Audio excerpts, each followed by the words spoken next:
Hey guys, it's Eric here at Farpoint Farms. Check it out, man. So I am a huge fan of free-to-air satellite. If you're not familiar what free-to-air satellite is, check out the playlist in the links below and you'll get up to speed on it. So I have a KU band satellite that's motorized and it goes through the whole arc, picks up all kinds of weird stuff.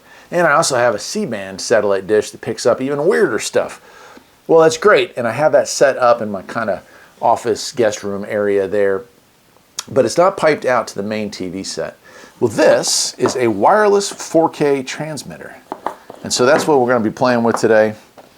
And it's, my understanding is it's very simplistic to use. We'll find out the hard way probably, but one is a transmitter and one is a receiver, 4K. So you plug this into the back of your satellite receiver, for me here, right? And that's in the guest room. And you plug this one into an open HDMI port on your television set, and voila, now you have TV where you want it. And of course it does come with a whole lot of like connections and doodads and whatnot, right? All kinds. So we have like USB A to USB-C. That looks like HDMI. Oh no, that's, wait, HDMI to USB-C, HDMI to micro HDMI, and USB-C to HDMI, and then we have two USB-C to USB-A cables. So pretty much a solution to whatever problems you might have in trying to set it up. That's a pretty big manual, and the print is very small, so I hope I'll be able to read this. It's the Transair 1 ST2. That's what it's called. And it says it uses 4 watts to transmit and 4 watts to receive, so very low output. I can do 1080p all the way down to 720p at 25 FPS. So 60 FPS to 25 FPS. If you're, I don't know if that matters if you're a gamer or something like that, but for movie watching, you won't notice the difference. And I think it's pretty much just sets up. So this one is the transmitter, it says TX, and that one is the receiver that says RX.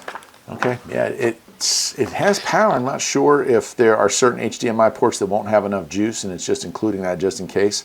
But for right now, what I'm going to do is in here in the studio, right over there, I have a GT1 digital media player. It has a AST 3.0 TV converter, right, so I can watch local television stations. The antenna comes in over here, and I have a nice projector in the other room, but that is not hooked to it. It's only hooked to a little 24-inch TV. So I'm going to try it out right now with you guys up here by plugging this into the GT media, plugging this into the projector, and let's see what we can get. Let's do it. Okay, so here is the GT media box. I'm going to go ahead and unplug the HDMI that's hooked to it. I've got the transmitter. I'm going to plug that one in. And I think it goes that way. And we'll turn that unit on. Okay, so it's warming up. Let's go ahead and hook the other piece up to the projector, and let's see how well it works. All right, well, let's go ahead and head over to HDM1 and let's see. Oh, boom. It works. Hey, that's awesome. That is so cool.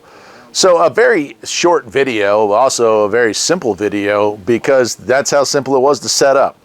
Simply plug your TX into the device you want to transmit from, and plug your RX into the device you want to transmit to, and you have a wireless 4K, or I guess HD, HDMI connection.